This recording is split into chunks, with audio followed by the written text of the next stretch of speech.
Morning student. Chapter 4 exponent and power 4.1 exercise हमने already complete करा दी थी। आज हम एक्सरसाइज 4.2 में जो हमारे पहले लॉज ऑफ एक्सपोनेंट है उसके बारे में हम स्टडी करेंगे। तो हमारा पहला लॉ ऑफ एक्सपोनेंट है multiplying powers with same base. तो जब बेस सेम हो तो हम पावर्स को कैसे मल्टीप्लाई करते हैं।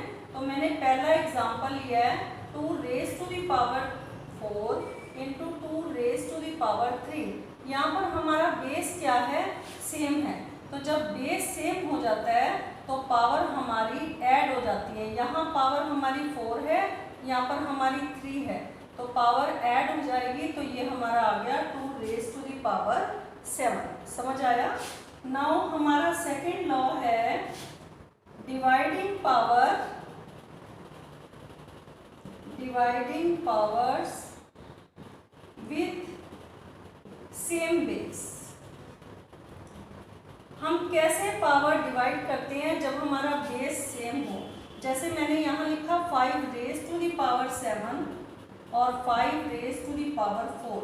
यहाँ पर हमारे बेस सेम है और हमें कैसे डिवाइड करना है।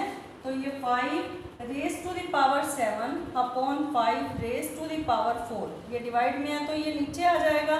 तो जब ये पावर ऊपर जाएगी तो बेस क्योंकि 5 सेम है तो ये पावर ऊपर जाकर क्या हो जाएगी, सब्ट्रैक्ट हो जाएगी। तो ये आ जाएगा 5 रेज टू द पावर 3। समझ आया आपको। उसके बाद हमारा नेक्स्ट है जीरो एक्सपोनेंट।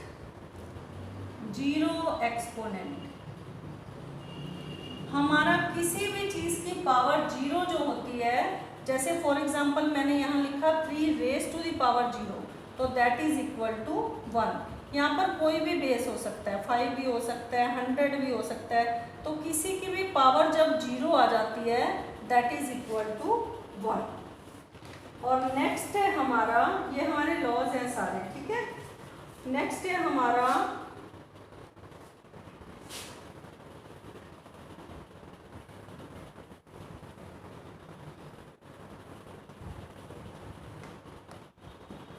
यहाँ पर हमारा फोर्थ लॉ है multiplying powers with same exponent.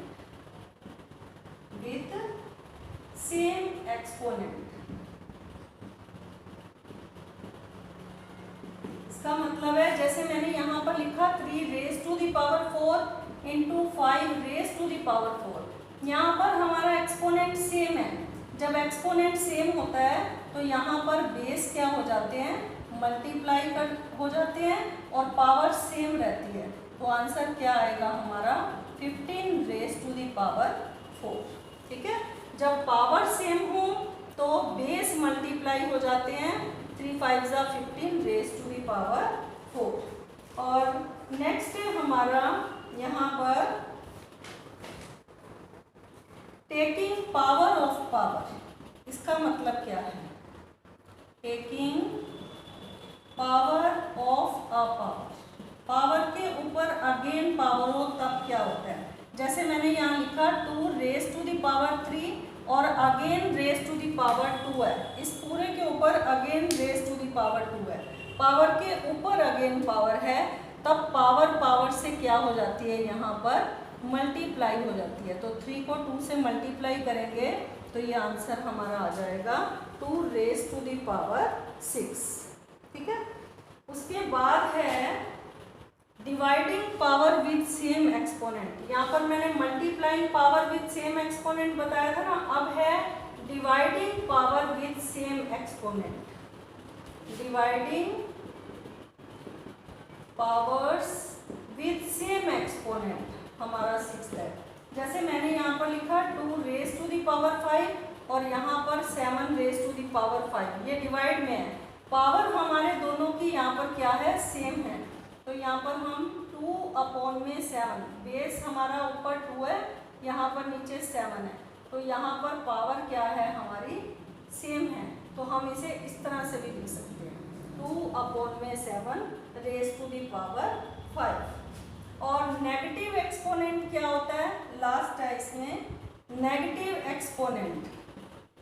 अगर कभी भी हमारी पावर नेगेटिव में आ जाती है, जैसे मैंने यहाँ लिखा 2 रेज टू दी पावर -5, तो ये हमारी डिनोमिनेटर में जाके क्या बन जाएगी, प्लस बन जाएगी। यहाँ पर क्या आ जाएगा 1/2 रेज टू दी पावर 5, ये हमारी प्लस में आ जाएगी। यहाँ तक समझ आ गया आपको।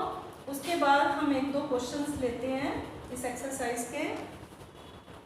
पहले मैंने एग्जांपल लिया है, जैसे मैंने यहाँ लिखा 4 raise to the power 3 into 4 raise to the power 5। तो कौन सा लॉ एप्लीकेबल हो रहा है, फर्स्ट लॉ। जब बेस बराबर हो, यहाँ पर मल्टीप्लाई का साइन हो, तो पावर्स क्या हो जाती हैं, प्लस हो जाती हैं। तो आंसर क्या आएगा 4 रेज टू दी पावर 8। 3 + 5 क्या होता है, 8। तो आपने इस तरह से ये लॉ जो मैंने आज 7 बताए हैं, इसको एप्लीकेबल करके आपने एक्सरसाइज 4.2 के क्वेश्चंस जो हमारे फर्स्ट क्वेश्चन है और सेकंड क्वेश्चन है, वो आपको कंप्लीट करना है। क्वेश्चन 1 और 2 एक्सरसाइज 4.2 का आपको कंप्लीट करना है। Thank you, have a nice day.